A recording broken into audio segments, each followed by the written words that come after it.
missing preconditions of natural arbitration. One of the deepest fallacies in traditional property theory is the belief that secure property rights alone are sufficient to prevent conflict and coordinate resources efficiently. According to this view, if ownership is clearly defined and protected, order will naturally follow. But this confuses the existence of a formal claim with the existence of a rational settlement. In reality, what prevents society from reaching the natural arbitration point is not a lack of rights language, but a lack of the institutional conditions required for people to discover, express, and act on the productive equilibrium. In any conflict over land, capital, or productive control, there is usually some range of outcomes that is more rational than open conflict.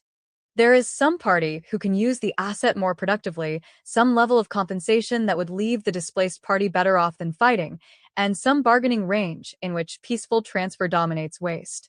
In other words, there is often a natural arbitration point, a point toward which rational actors would converge if they were properly informed, properly incentivized, and properly disciplined by the costs of irrationality. Yet in the present system, people routinely fail to reach that point. The reason is not that the point does not exist.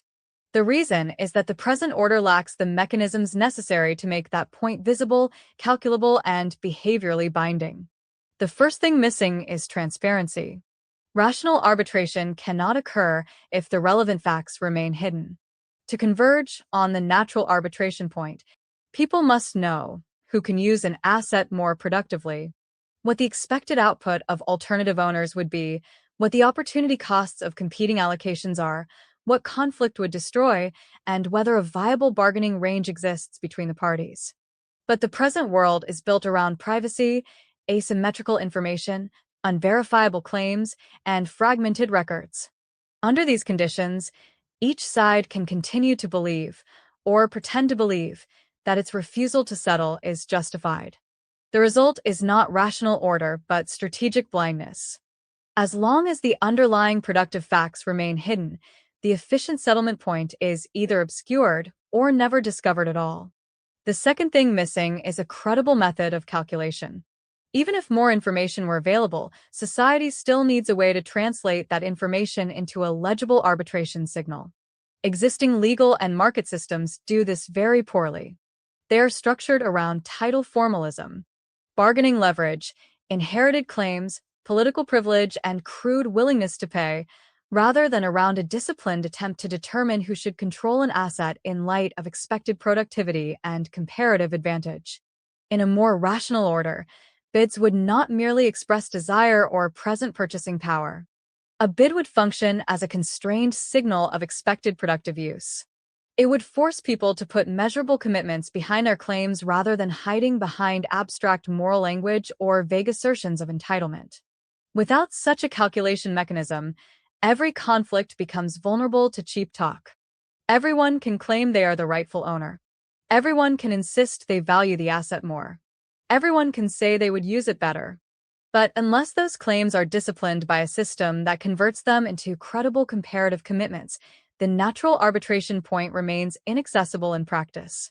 The third and most important thing missing is a credible incentive structure that pushes people toward the arbitration point once it becomes visible. This is the element most defenders of traditional property rights fail to understand. Even if people have better information, and even if some mechanism exists to reveal who the more productive controller would be, actors will still often refuse to converge on that point if irrationality remains cheap. They can bluff, posture, litigate, hold out, or escalate to force in the hope of extracting a better outcome than rational settlement would allow. And in the present system, such behavior is often rewarded or at least insufficiently punished. This is why conflict so often persists even after the bargaining range is obvious. The problem is not merely ignorance. The problem is that the system does not impose enough cost on refusing to behave rationally. This is also why older legal mechanisms such as restitution are far less rational than they appear. Restitution is usually treated as though it is the obvious answer to conflict because it seems to make the victim whole. But that framing is deeply misleading. Restitution is often backward-looking rather than forward-looking.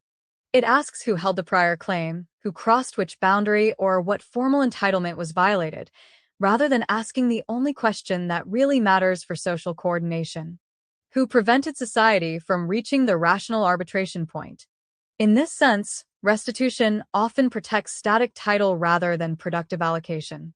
It attempts to restore a prior legal position instead of asking whether that prior position was itself inefficient. Even worse, restitution can create moral hazard when it is structured poorly. If losses caused by irrational escalation are simply shifted onto another party after the fact, then the system may reduce the real cost of conflict rather than intensify it. A person can become oriented not toward avoiding waste, but toward positioning themselves to win compensation once waste has occurred. In that sense, restitution can accidentally reward legal victimhood more than productive restraint. It may preserve the language of justice while undermining the incentives required for rational convergence. A more rational system would replace this logic with something closer to reputation burn. Reputation burn does not merely compensate after destruction has already occurred. It attributes the cost of irrational refusal, waste, and escalation directly to the party responsible for pushing the interaction away from the settlement range.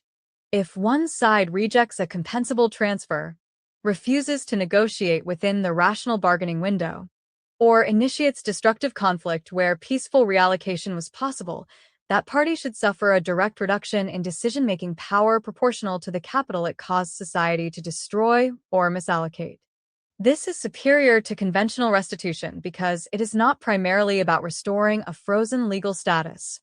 It is about disciplining behavior in the direction of productive equilibrium.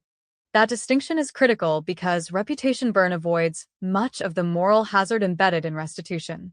Traditional restitution can create incentives for people to strategically invite, frame, or capitalize on recognized injury, since compensation is tied to the occurrence of loss. Reputation burn, by contrast, is not fundamentally about rewarding victimhood. It is about penalizing the actor whose choices prevented rational settlement. It asks not who can most successfully present themselves as entitled to compensation, but who caused the deviation from the productive equilibrium. That makes it far more compatible with a system designed to minimize waste rather than merely redistribute losses after waste has already occurred. Once conflict is understood in these terms, the entire framework of justice changes. The core issue is no longer who can tell the best historical ownership story or who can point to the cleanest chain of title.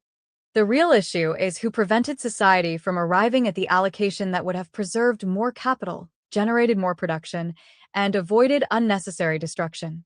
Whoever caused that deviation should bear the cost.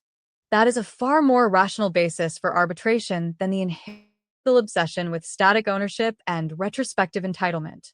This is why the claim that secure ownership alone is sufficient or waste is profoundly incomplete. Ownership by itself does not guarantee convergence on the best use of capital. It can just as easily entrench inefficiency if it allows current holders to block more productive reallocations while bearing little cost for doing so. What matters is not whether claims are formally protected, but whether the system enables society to identify the highest value use of resources and then compels actors to settle toward that use rather than away from it. The real problem with the current order, then, is not that it lacks enough moral language about rights.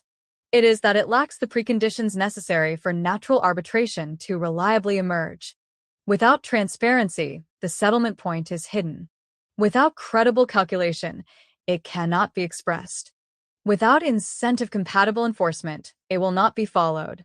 And without replacing older, morally hazardous mechanisms, such as restitution, with systems that directly penalize irrational deviation, such as reputation burn, society will continue to reward the wrong behaviors while pretending to defend justice. Until those conditions are developed, conflict, holdout, and waste will continue to masquerade as the natural result of freedom, when in reality they are symptoms of a system that has failed to make rational coordination possible.